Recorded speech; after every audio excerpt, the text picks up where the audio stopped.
जो जैसा करता है वैसा उसको भोगना पड़ता है। ऊपर वाले के यहाँ देर है अंधेर नहीं है। बात 2004 की है, जनवरी की है, आज से 20 साल पहले की है। और मुख्तार अंसारी का जो भय का साम्राज्य था वो चरम पे था। वो खुली जीप में मऊ दंगों में घूमता था जहाँ कर्फ्यू लगा है। उस समय मैंने लाइट मशीन गन रिकवर की। आज तक उत्तर प्रदेश में केवल एक ही रिकवरी है, न उसके पहले कभी हुई, न 20 साल हो गया अब तक हुई है। तो उसमें पोटा भी लगाया क्योंकि पोटा एग्जिस्ट करता था। तो मैंने स्टैंड लिया उसके प्रति कि नहीं, ये गलत है और ये हो, इसको जेल जाना होगा। मुलायम सिंह की सरकार तत्कालीन अल्पमत की सरकार थी, किसी भी कीमत पे इसको बचाना चाहते थे। उन्होंने अंत में हम लोग पर प्रेशर बनाया, अधिकारियों पर प्रेशर बनाया। जब कोई नहीं सुना तो आईजी जोन जो थे उनका ट्रांसफ़र, डीआईजी रेंज का ट्रांसफ़र, एसएसपी एसटीएफ हमारे थे उनका ट्रांसफ़र। आप बिल्कुल सही कह रहे हैं। बात 2004 की है, जनवरी की है, आज से 20 साल पहले की है। और मुख्तार अंसारी का जो भय का साम्राज्य था वो चरम पे था। और सरकार द्वारा जब समर्थन ऐसे माफियाओं को हो जाए तो आप समझ सकते हैं। मैंने अभी आपसे कहा कि वो खुली जीप में मऊ दंगों में घूमता था जहाँ कर्फ्यू लगा है।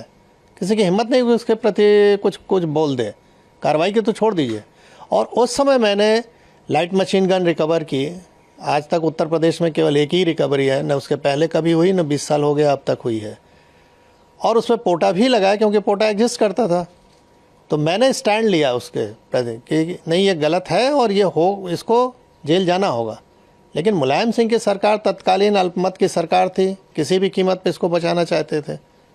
और उन्होंने अंत में हम लोग पर प्रेशर बनाया, अधिकारियों पर प्रेशर बनाया। जब कोई नहीं सुना तो आईजी जोन जो थे उनका ट्रांसफ़र, डीआईजी रेंज का ट्रांसफ़र, एसएसपी एसटीएफ हमारे थे उनका ट्रांसफ़र। और अंत में ऐसा माहौल बनाया गया कि मुझे भी रिज़ाइन करना पड़ा 15 दिन बाद ही। लेकिन मैंने रेजिग्नेशन में लिखा और जनता के सामने इस चीज़ को रखा आप लोग के माध्यम से कि देखिए, जनता पॉलिटिकल सिस्टम में आप ही ने चुना है इस सरकार को। और किस तरह की ये सरकारें चल रही हैं कि जो माफियाओं के निर्देश पे काम कर रही हैं। हम लोग चुन के आते हैं, सेलेक्ट होते हैं, नहीं जब तो बोला जाता है कि आप पब्लिक सर्वेंट हैं। आम बोलचाल की भाषा में हम कहते हैं गवर्नमेंट सर्वेंट है और हो गए हम पार्टी के एजेंट अगर काम करें जिस तरह से वो कह रहे हैं। तो ये गिरावट की स्थिति बहुत ही खतरनाक थी। धीरे धीरे इस पर लगाम लगा है। न्यायालय में अब निर्णय आने लगे हैं जो कभी नहीं आते थे, दशकों तक, 2-2 दशक तक नहीं आए, अब आ रहे हैं 3-3 दशक के बाद। तो स्थिति बदली है नो डाउट। और उसका नतीजा आप लोग देख रहे हैं कि अपराध में कुछ भी हो रहा है। सर, क्या लगता है उस समय कितनी बड़ी चुनौतीपूर्ण रही कार्रवाई जो मुख्तार अंसारी पे आपने की, और आज जिस तरह से आपने कहा न्यायालय में निर्णय आ रहे हैं, कानून व्यवस्था जिस तरह से है, उस समय अगर वो ऐसा रहता तो क्या उस समय मुख्तार अंसारी पे कार्रवाई हो सकती? नहीं, स्वाभाविक है। अगर शासन प्रशासन, हम तो किसी सपोर्ट की भी उम्मीद नहीं करते थे, हम तो अपने दम पे रिकवर किया मैंने अपनी टीम के साथ। तो हमको सपोर्ट की ज़रूरत नहीं है, हमको तो हम ड्यूटी है मेरी, हम कोई मेहरबानी नहीं कर रहे थे किसी पे। हमारी ड्यूटी है कि ऐसे असामाजिक तत्वों को रोका जाए जो जनता के लिए कहर बन सकते हैं। तो मैं तो अपनी ड्यूटी कर रहा था। अगर मुझे ये ड्यूटी केवल करने दिया जाता, मुझे सपोर्ट की कोई ज़रूरत नहीं। सपोर्ट तो सिस्टम बना हुआ है गवर्नमेंट के कि हमको फोर्स दे रखा है, हमको आर्म्स एम्युनिशन दे रखा है।